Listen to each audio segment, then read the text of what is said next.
लोकसभा चुनाव 2024 के खत्म होने में अभी 2 चरण बाकी हैं, लेकिन ये चुनाव इतिहास रच रहा है। हार जीत से परे इस चुनाव को कई चीज़ों के लिए याद किया जाएगा, जिसमें सबसे महत्वपूर्ण होगी चुनाव आयोग की भूमिका, जिसके निष्पक्ष होने को लेकर काफ़ी सवाल उठ रहे हैं और ये सवाल अब सुप्रीम कोर्ट तक पहुंच गए हैं। नमस्कार, मैं हूं राकेश और आप देख रहे हैं पॉइंट ऑफ व्यू।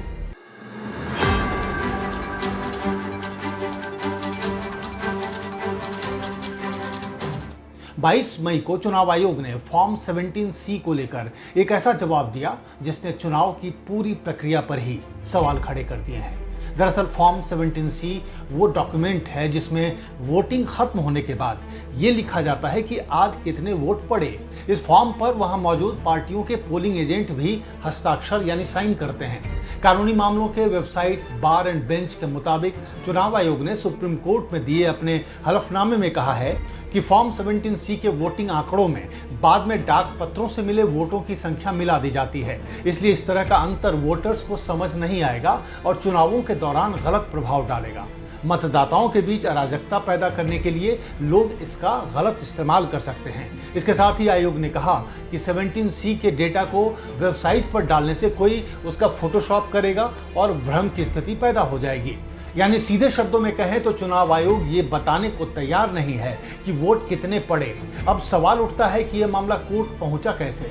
असल में लोकसभा चुनाव 2024 के पहले चरण 19 अप्रैल और सेकंड फेज 26 अप्रैल के मतदान का डेटा चुनाव आयोग ने 30 अप्रैल की शाम को जारी किया और ये डेटा पहले जारी किए गए डेटा से 6% ज़्यादा था, यानी करीब करीब 1 करोड़ वोट बढ़ गए थे। इसके बाद एसोसिएशन फॉर डेमोक्रेटिक रिफॉर्म यानी ADR शिकायत लेकर सुप्रीम कोर्ट पहुंचा और कहा कि मतदान खत्म होने के 48 घंटे के अंदर चुनाव आयोग अपनी वेबसाइट पर केंद्रवार मतदान प्रतिशत सार्वजनिक करे। सुप्रीम कोर्ट ने चुनाव आयोग से 24 मई तक इस मामले में जवाब मांगा था, जिसके जवाब में चुनाव आयोग की ओर से ये हलफनामा दायर किया गया और बताया कि 48 घंटे में डेटा नहीं दिया जा सकता है। चौंकाने वाली बात यह है कि बीजेपी ही एकमात्र ऐसी पार्टी है जिसने अभी तक इस डेटा की मांग नहीं की है, जबकि बाकी पार्टियां और उम्मीदवार फॉर्म 17C का डेटा मांग रहे हैं। कुल मिलाकर चुनाव में विश्वास और पारदर्शिता 2 बहुत महत्वपूर्ण चीजें हैं और चुनाव आयोग का ये हलफनामा उन पर ही सवाल खड़े कर रहा है। वहीं बुधवार को बीजेपी और कांग्रेस के अध्यक्षों को चुनाव आयोग ने फिर कड़े निर्देश जारी किए। एक तरफ जहां चुनाव आयोग ने बीजेपी को सांप्रदायिक और धार्मिक बयानबाजी से परहेज करने को कहा, वहीं कांग्रेस से कहा कि वो अग्निवीर योजना खत्म करने और संविधान बदलने जैसे मुद्दों पर बयानबाजी कर भ्रम न फैलाएं।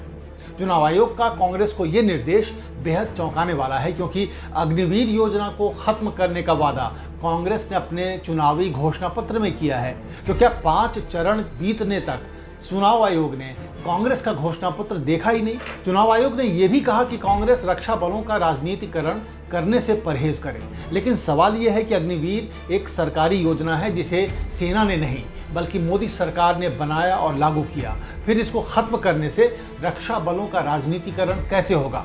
इसी तरह बीजेपी के थिंक टैंक RSS प्रमुख मोहन भागवत, कई बीजेपी नेता, मंत्री और उम्मीदवार संविधान को बदलने की बात सार्वजनिक तौर पर कर चुके हैं। इनकी शिकायतें भी चुनाव आयोग से की गई, जिस पर आयोग ने चुप्पी साध रखी है। ऐसे में चुनाव आयोग का संविधान बचाने की बात करने पर कांग्रेस पर सवाल उठाना चौंकाने वाला है। खैर, चुनाव आयोग अपनी गरिमा का ख्याल रखे या ना रखे, लेकिन फॉर्म 17C का मामला सुप्रीम कोर्ट में है और EVM को लेकर उठे सवालों पर विराम लगाते हुए कोर्ट ने कह दिया था कि वो चुनाव को निष्पक्ष रखने के लिए हर जरूरी फैसले लेगा। ऐसे में 2024 का चुनाव सिर्फ संविधान नहीं, लोकतंत्र की लड़ाई में भी एक मील का पत्थर साबित होने जा रहा है। आप अपनी राय कमेंट कर जरूर बताएं और चैनल को लाइक और सब्सक्राइब करना ना भूलें। नमस्कार।